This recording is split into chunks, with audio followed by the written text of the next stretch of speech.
اهلا وسهلا. اهلا وسهلا باحلى فريتات. كيف دايرين؟ لاباس عليكم؟ كنتمنى يلقاكم هذا الفيديو بأتم الصحة والعافية. فيديو جديد وقصة جديدة. قصة نهار اليوم قصة من العيار الثقيل. انا الصراحة عجبتني، لا من ناحية الاحداث ديالها المحبوقين او الشخصيات المتناسقين. ايوا بلاتي الفريزات، قبل نبداو ديروا لايك واشتراك باش اي قصه حطيتها توصلوا بها نتوما الاولين. وديت هذاك الجزء اللي درت معكم ديال القصه مازال ما ساليتو، وان شاء الله غادي نساليه. ايوا يلا نبداو دابا. يوسف شاب عنده ملامح سمراء زوينه بزاف، كيشد العين ديال الناس. بشرته الغامقه وكتشجع بثقه، فيها جماليه طبيعيه وصافيه.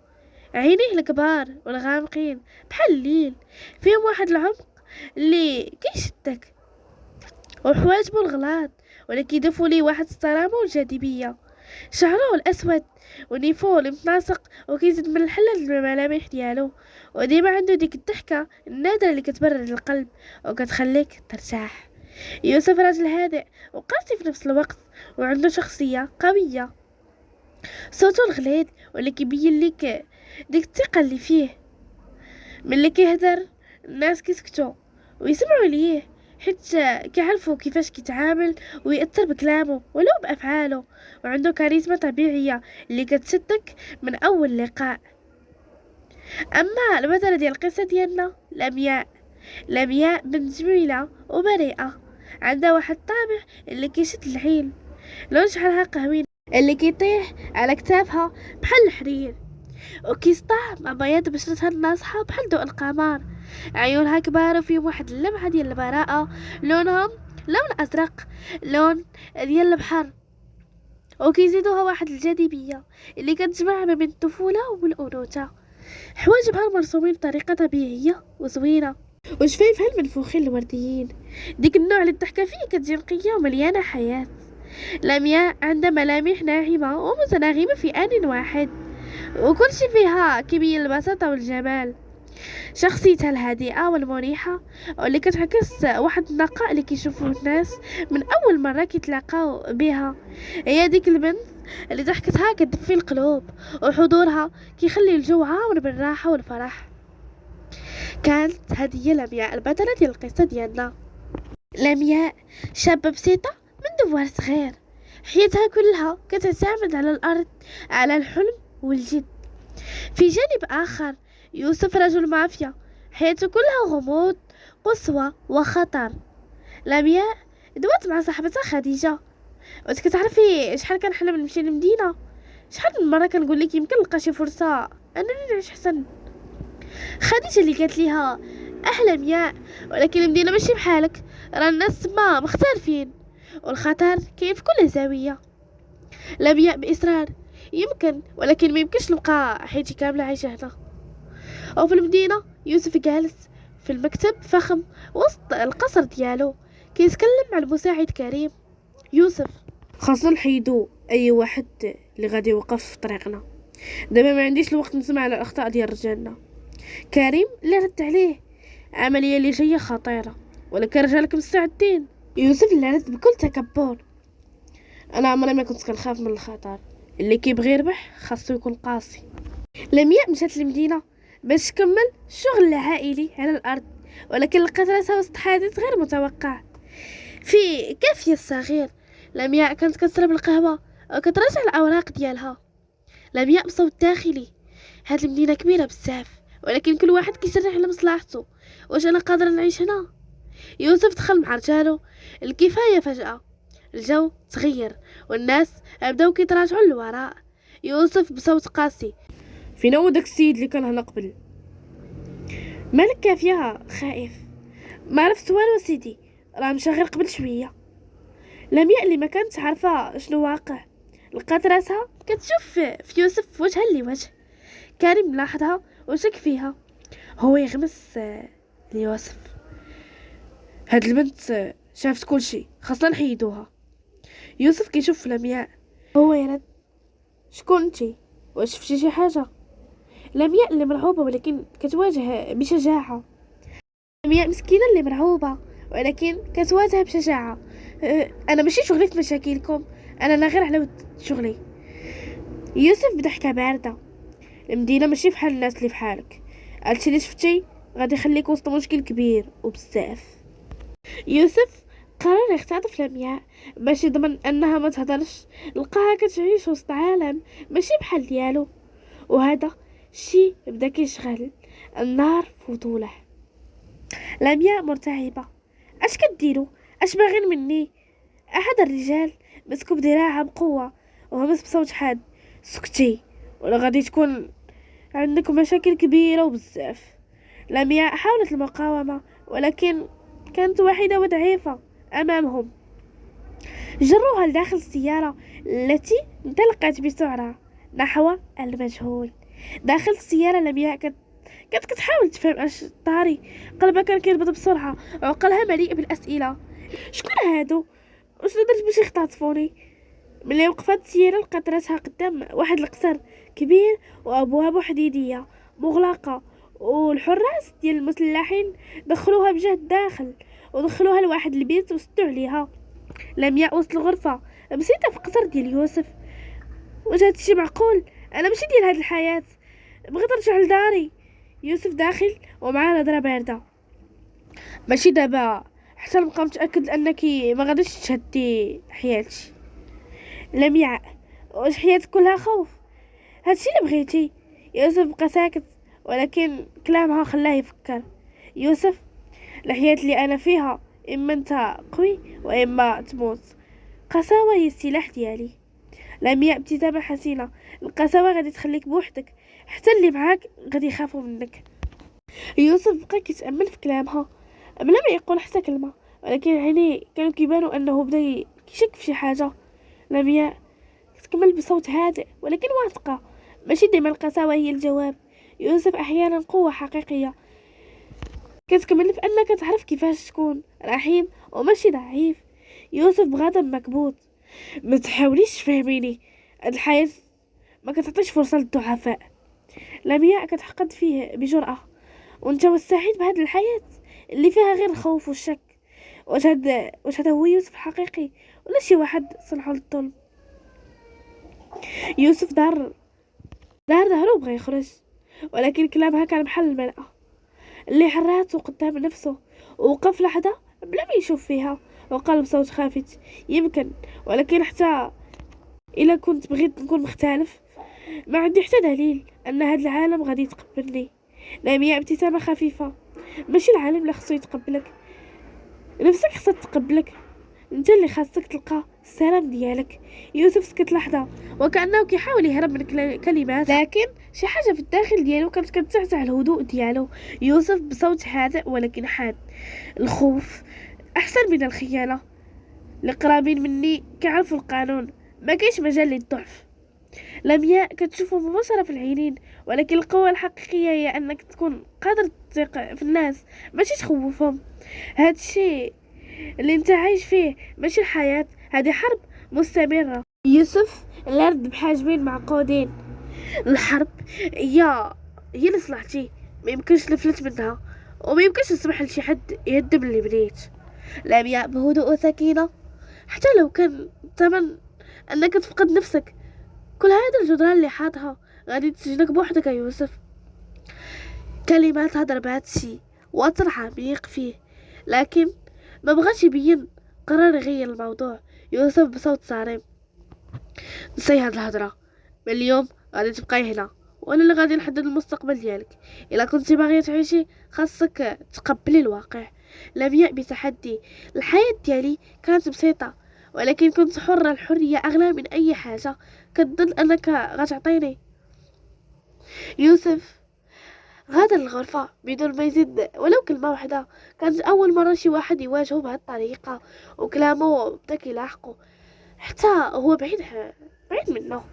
يوسف خرج من الغرفة وسد الباب بقوة، ولكن داخله ما كانتش نفس القوة اللي كيبينها. كلمات لمياء كانت كدور في باله بحال طيف مزعج. جلس في المكتب ديالو وحاول يركز على الأوراق اللي قدامه، لكن في كل مرة كيتذكر كلامها: الحرية أغلى حاجة من أي حاجة. يعني الحرية أغلى من أي حاجة. في الغرفة لمياء كانت كتدور عينيها على اللي فيها الغرفة كانت غير متوقعة مقارنة بالقصر اللي دخلت ليه. كان واضح أن يوسف رغم القوة اللي كيبان بها كيشوف العالم بطريقة مختلفة. لمياء كتتكلم مع راسها، هذا الراجل عنده قوة ولكن فيه ضعف كيخليه عايش في هاد العزلة. كيفاش قدر يعيش بهذا الشكل؟ في هذه اللحظة دخلت الخادمة الصغيرة للغرفة وهي حاملة طبق ديال الطعام. الخادمة بخوف، هاد الأكل راه ديالك ألالا. لمياء ابتسمت الخادمة وقالت بلطف، شكرا، شو سميتك؟ الخادمة كانت مترددة ولكن جاوبتها بصوت واطي، سميتي سعاد. لمياء، سعاد، علاش كتباني خايفة؟ هاد المكان فيه شي خطر عليك؟ الخادمة كتشوف الأرض، ماشي شغلي نتكلم في هاد الشي. لا راه هنا كلشي كيدير لي قال لي سي يوسف وما كاينش اللي كيسول. لمياء فهمات من كلامها ان الخوف هو اللي كيسير هذا القصر، والخوف هو السلاح اللي كيعتمد عليه يوسف باش يبقى مسيطر. ولكن في بالها بدات كترسم الخطه. لمياء بصوت هادئ، شكرا سعاد، غادي نحتاجك مساعده في شي حاجه ولكن ماشي دابا، كوني هادئه وغادي تعرفي فوق الوقت. في جانب آخر من القصر يوسف كان كيتأمل من النافذة. المكتب ديالو برد، اللي كان حاس بالداخل ديالو ما قدرش يتجاهه، وكلمات لمياء بدات كتشعل فيه تساؤلات. ما عمرها او ما عمر وجهها. لأول مرة كان كيسول نفسه، واش فعلا القساوة هي السلاح الوحيد؟ واش الضعف اللي كان حاربه ممكن يكون جزء من القوة؟ ما عرفش علاش ولكن لمياء كانت مختلفة. شي حاجة اللي فيها كانت كتخليه يبغي يعرف اكثر، ولكن فاش يحاول يقترب كيحس بخطر اكبر. يوسف ضل واقف عند النافذة كيحاول يفكر في شي طريقة يخمد بها دوامة الافكار اللي دارت في الدماغ ديالو. كان عايش حياة على مبدأ واحد، القساوة هي اللي غتحميك. لكن حضور لمياء بدا كيبان بحال تهديد لهاد الفكرة، وكلامها كان كيخلق تصدعات في الجدار اللي بناه حول نفسه. في الغرفة ديال لمياء بدات كتحاول تفكر بطريقة تهرب بها. كانت عارفة ان يوسف ما غاديش يطلقها بسهولة، وان الحل الوحيد هو انها تربح ثقته ولكن بلا ما تخسر نفسها. في يوم موالي يوسف دخل الغرفة ديالها ولقاها كتشوف النافذة وكانها كتحاول تهرب بأفكارها. يوسف بصوت صارم، بغيت نعرف حاجة وحدة، علاش حيتي كتحنيك؟ علاش كتفكري ان خصني نبدلها؟ لمياء كتشوف ليه بعينيه كلها ثقة، لان الحياة اللي كتعيشها فارغة، كتعيش باش تسيطر. ولكن على شنو؟ على الخوف الناس منك. هادشي ماشي قوة. يوسف، القوة الحقيقية هي انك تبري حاجة كتعيش ليك وللناس اللي معاك بلا خوف. يوسف حس بنوع من الغضب، ولكن الغضب كان موجه لنفسه. كلماتها بدات كتشعل داخله رغبة باش يفهم العالم من منظورها. يوسف بتحدي، واش كتظني ان العالم بسيط بحال الطريقة اللي كتفكري بيها؟ كل واحد عنده حساباته ولك كيتكال. لمياء بهدوء، يمكن، ولكن حتى اللي قوي بزاف كيجي الوقت وكيطيح. السؤال هو واش غادي يكون شي حد باش يوقف معاك؟ الناس اللي بقاو بجنبك بالخوف شافوا اول ما تسقط. كلامها خلاه ساكت لحظة ولكن ما بغاش يظهر اي ضعف. يوسف، هذه الفلسفة ديالك شنو غادي تجيب ليك؟ لمياء ابتسامة خفيفة، يمكن ما غتجيب ليا والو ولكن على الاقل غادي نعيش بلا ما نخسر روحي. هادشي اللي ما عمرك غادي تفهمه. يوسف حس بشي حاجة كتحرك الداخل ديالو ولكن ما بغاش يعترف بها. خرج من الغرفة وهو كيحس ان لمياء ماشي مجرد سجينة عنده ولكن تحدي جديد للحياة ديالو. في الليالي القصر الباردة يوسف بدا كيتردد في قراراته وبدا كيفكر واش ممكن فعلا يبدل حياته. من الجهة كان مقتنع بالقسوة كطريق وحيد، ولكن من الجهة الأخرى لمياء كانت بحال الشعاع الصغير ديال النور في ظلماته. أما لمياء فكانت مصممة أنها ما غاديش تستسلم. كانت عارفة أن يوسف شخص معقد وأن داخله القوة، لكن كانت عارفة أن التغيير ديالو غادي يكون مفتاح الحرية. يوسف ما قدرش ينسى الكلام ديال لمياء، كان كيحس بالحيرة والارتباك في كل لحظة كتعدي. بدا كيتساءل إذا كانت فعلا العايش الحياة بشكل صحيح أو كان غارق في دوامة من الوهم. في يوم تالي قرر يرجع للغرفة ديال لمياء. دخل بهدوء وحس بشي حاجة غريبة. هو كيتقدم لمياء كانت كتمشي في غرفة كأنها متعودة على الوحدة ديالها، ولكن فجأة توقفت لحظة. يوسف بصوت هادئ: كيفاش ممكن يكون شخص قوي بلا ما يستخدم القسوة؟ لمياء بتفكير عميق: القوة ماشي في القسوة يوسف، القوة في العقل، في اختيار القوة، في الحب ديال الناس، ماشي في الخوف ديالهم منك. حنا كاملين ضعفاء في شي حاجة، ولكن القوة الحقيقية هي أنك تتقبل ضعفك وتحاول تتعلم منه. يوسف وقف صامت، فكر في الكلمات اللي قالتها ليه، ولكن ما بغاش يعبر على اللي كان كيحس بيه، على النار اللي كان كيحس بها في الباطن ديالو، وعلى كان كيحس ان العالم اللي مبني عليه، ولكن كان خايف من الانهيار ديالو. لمياء بابتسامة: المهم نعرفوا شنو نحتاجو، ماشي شنو كاين حولنا. الحياة ما كتستحقش نعيشوها بحال ما كتعيشها دابا. يوسف بصوت ممحوح من التوتر: وفاش غادي تنتهي القصة ديالك؟ لمياء بهدوء: القصة ديالي ما غاديش تنتهي إلا لما نوصل للحقيقة. الحياة ماشي فقط على البقاء على قيد الحياة، ولكن غنعيش بشجاعة. يوسف حس بشي دافع في داخل القلب ديالو، ولكن هاد الدافع كان كيطير عليه، لكن خايف يواجه. خرج من الغرفة بسرعة، كأن الفكرة نفسها كانت ثقيلة عليه. ولكن بعد مرور أيام ابدا يوسف كيشوف ان لمياء ما كانش فقط كتقول كلام فارغ، كان كيحس ان كلامها بدا كيحول المشاعر ديالو الى تحدي حقيقي لنمط الحياة ديالو. لمياء كانت كتعرف ان التغيير غادي ياخد وقت، ولكن كانت مقتنعة ان يوسف غادي يشوف في النهاية ان الحياة حقيقة ماشي في القوة والسلطة، ولكن في التفاهم مع الآخرين ومع النفس. وفي ليلة باردة يوسف قرر يعود للغرفة ديال لمياء. في الداخل ديالها لقاها كتنظر بعيون متفهمة، وكأنها كانت منتظرة هذه اللحظة. يوسف بصوت هادئ: يمكن عندك الحق، يمكن ما كنتش كندير الصح.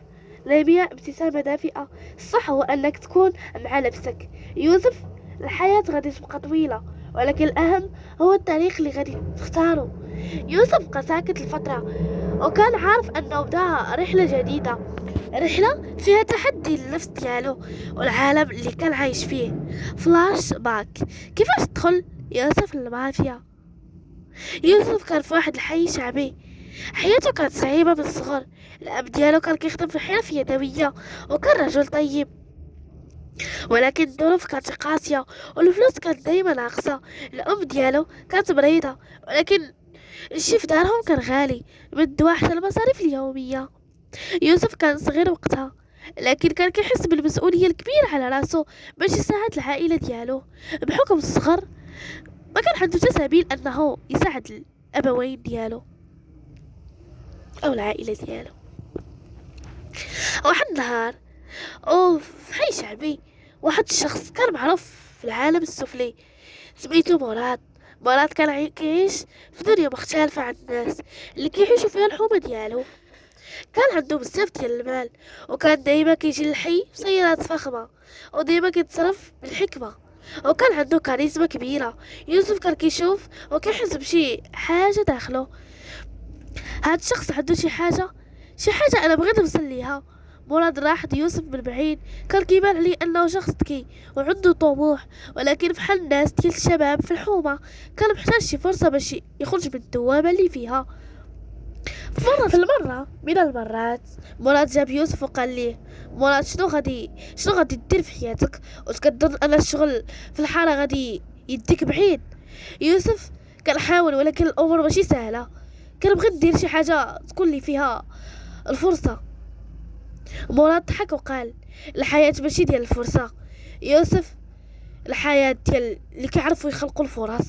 عندك العقل وعندك الشجاعة، انا غادي نعلمك كيفاش ديرها. يوسف كان متردد، ولكن الاغراء كان كبير. مراد عرض عليه يدخل معاه في العالم ديال المافيا. قال لي: انت تكون في مكان اللي فيه الفلوس القوة وكل شيء، غير خاصك تكون قوي وتكون ذكي وما تخاف من حتى شي حاجة. وبهذه الطريقة تخلي يوسف في العالم السفلي واللي هو العالم ديال المافيا. بدا مع مراد في الشغل الصغير كيبيع المواد، وكان دايما كيتعلم كيفاش يتعامل مع الناس وكيفاش يتحكم في المواقف. مع الوقت يوسف واللي كيحقق نجاحات كبيرة في العالم ديال المافيا، تعلم كيفاش يستعمل القوة، التهديدات وحتى الخيانة، وهذا الشيء اللي خلاه يولي قاسي أكثر، حيت كان كيحس أن القوة هي الشيء اللي كتحميه من العالم اللي فيه، كتحميه من العالم اللي ما فيه غير الخداع والخبز. لكن رغم كل النجاح والفلوس اللي ربحها، يوسف بقى دائما كيحس بالوحدة، وكيشوف ان الفلوس والسلطة ما يمكنش يعوضوا ليه شي حاجة اللي فقدوه بحياته وعائلته اللي ماتت بحادث سير.